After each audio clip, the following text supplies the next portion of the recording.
আসসালামু আলাইকুম রহমতুল্লাহি ও বারাকাতুহু। জি, আমি ডাক্তার মীর শহীদুল ইসলাম। আমার চেম্বার তথা ঐতিহ্যবাহী শেখঘাট সিলেট থেকে আপনাদের মাঝে সংযুক্ত হয়েছি। আমার সিলেট থেকে সংযুক্ত হয়ে প্রতিনিয়তই আপনাদেরকে চিকিৎসা বিজ্ঞানের অত্যন্ত গুরুত্বপূর্ণ ভিডিও উপহার হিসেবে পাঠাচ্ছি। আজকেও তার ব্যতিক্রম হবে না। এই মুহূর্তেও গুরুত্বপূর্ণ ভিডিও আপলোড করে আপনাদেরকে উপহার হিসাবে পাঠিয়ে দিব। যে দর্শক শ্রোতা, আপনাদের কাছে অনুরোধ, ভিডিওটা না টেনে পুরো ভিডিওটা দেখলে উপকৃত হবেন। আপনি উপকৃত হলে আপনি আপনার বন্ধুবান্ধবকে বলতে পারবেন, আপনার বন্ধুবান্ধব তার বন্ধুবান্ধবকে বলতে পারবে। এভাবে একে একে বিষয়টা জানাজানি হয়ে যাবে। যখন বিষয়টা জানাজানি হয়ে যাবে তখন আর কোনো রকমের কোনো সমস্যা থাকবে না। একে অপর থেকে এটা ইন্টারফেয়ার করে নিতে পারবেন। জি দর্শক শ্রোতা, আলোচনা করব প্যারালাইসিসের উপরে। প্যারালাইসিসটা কি, এটা কেন হয়? প্যারালাইসিস এটা একটা ইংরেজি একটা শব্দ। বাংলা অর্থ অবশ হয়ে যাওয়া, অচেতন হয়ে যাওয়া। এটা দুটো কারণে হয়। আমাদের যে মেরুদণ্ড আছে, এই মেরুদণ্ডের যে স্পাইনাল কর্ডগুলো আছে, এখানের সমস্যার জন্য প্যারালাইসিস হতে পারে। আবার আমাদের ব্রেনে যদি স্ট্রোক হয়, এটা হেমোরাজিক স্ট্রোক অথবা ইস্কিমিক স্ট্রোক, যে কোনো স্ট্রোক হোক, সেক্ষেত্রেও কিন্তু প্যারালাইজড হয়ে যেতে পারে।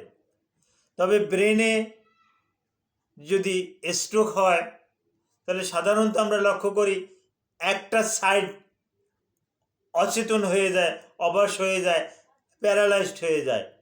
বিশেষ করে কারো যদি ব্রেনের এই ডান পাশে যদি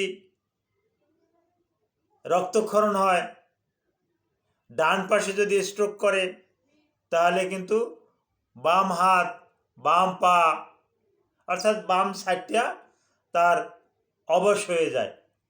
অনুরূপ যদি বাম পাশে যদি স্ট্রোক করে, বাম পাশে যদি রক্তক্ষরণ হয়, তাহলে ডান পাশটা কিন্তু অচেতন হয়ে যায়, অবশ হয়ে যায়, প্যারালাইজড হয়ে যায়।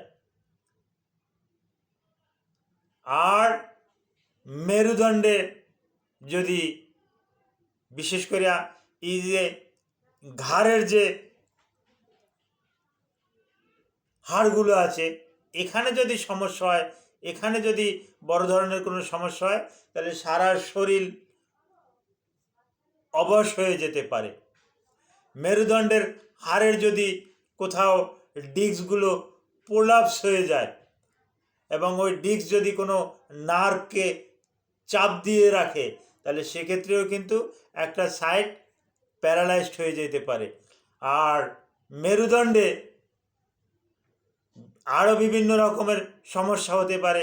মেরুদণ্ডের হাড়ের ভিতরে ডিস্কের কাছাকাছি ওখানে টিউমার হতে পারে, ওখানে থাইসিস, টিউবারকিউলোসিস, যক্ষা, এগুলো হতে পারে। এগুলো হলেও ওখানের কার্যকারী ক্ষমতা হারিয়ে ফেলে, ওই নার্ভের কার্যকারী ক্ষমতা হারিয়ে ফেলে। তারপর ডিস্ক যদি প্রলাপ হয়ে যায় থাইতে, যেটাকে আমরা পিএলআইডি বলি, সেক্ষেত্রেও কিন্তু পা অবশ হয়ে যায়। তো এই যে অবশ হয়ে যায়, এর চিকিৎসাটা কি? চিকিৎসাটা প্রথমত, আমাদের কাছে রুগীরা আসবে এই সমস্যা নিয়ে। আমরা আসলে আমরা কিছু পরীক্ষা নিরীক্ষা করব, আমরা রেডিওলজিক্যাল কিছু পরীক্ষা নিরীক্ষা করব, এক্স রে করব। এক্স রের মাধ্যমে ধরা না পড়লে আমরা সিটি স্ক্যান, এমআরআই এগুলো করব। আমাদের যেখানে সন্দেহ লাগে ওই জায়গাটার এমআরআই, সিটি স্ক্যান করাবো। এমআরআই, সিটি স্ক্যান করালে রোগটার সম্পূর্ণরূপে নির্ণয় করা যায়। আর নির্ণয় করা গেলে এর ভালো চিকিৎসা আছে। তবে প্রধান চিকিৎসা হলো ফিজিওথেরাপি। একজন ফিজিওথেরাপিস্টের কাছে গিয়ে ফিজিওথেরাপি করলে এই সমস্যাটা সম্পূর্ণরূপে না হলেও আংশিক ভালো হয়ে যায়।